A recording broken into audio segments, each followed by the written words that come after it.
উত্তৰ প্ৰদেশত উজলিল অসমৰ নাট্যগোষ্ঠী।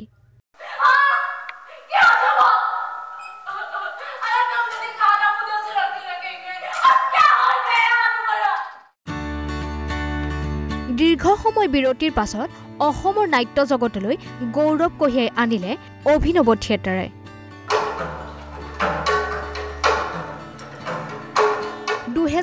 চনৰ পৰা একেৰাহে বিভিন্ন ৰাষ্ট্ৰীয় পৰ্যায়ৰ নাট সমাৰোহত নাট মঞ্চস্থ কৰি অসমলৈ গৌৰৱ কঢ়িয়াই আনিছে লখিমপুৰ জিলাৰ ফুলবাৰীৰ বোকানদীৰ অভিনৱ থিয়েটাৰে।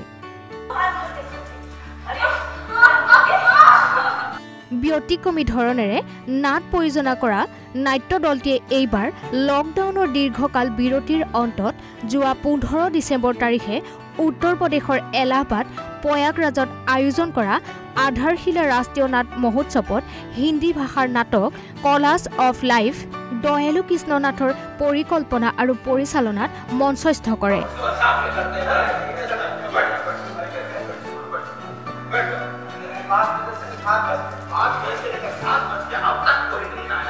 সমাজ ব্যৱস্থা ৰাজনৈতিক কুকৰ্মৰ ছবি দাঙি ধৰিবলৈ সক্ষম হোৱা নাটখনিত ব্যৱহৃত হয় সম্পূৰ্ণ থলুৱা সংগীত। নাটখনিত অভিনয় কৰিছে বহুকেইজন বিশিষ্ট অভিনেতা অভিনেত্ৰী।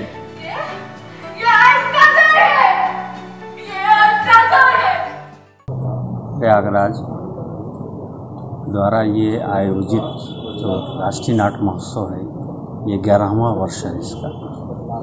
विगत 10 सालों से लगातार हम लोग इसको 2008 से कंटिन्यू करते चले आ रहे हैं और कोशिश ये हमारी रहती है कि राष्ट्रीय नाट महोत्सव में हम एक ही स्टेट से एक प्ले लें और ऐसा हम लोग का प्रयास लगातार सफल होता रहा है।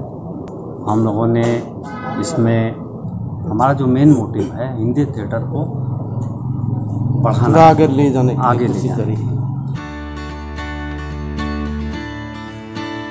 কোভিড সৃষ্ট পৰিৱেশত যি সময়ত নাট্য জগতৰ লগত জড়িত লোকসকলৰ ভৱিষ্যত অনিশ্চয়তাত বুৰ গৈছে, সেই সময়ত অভিনৱ থিয়েটাৰ হৈ পৰিছে নাট্যকৰ্মীসকলৰ বাবে উৎসাহৰ উৎস।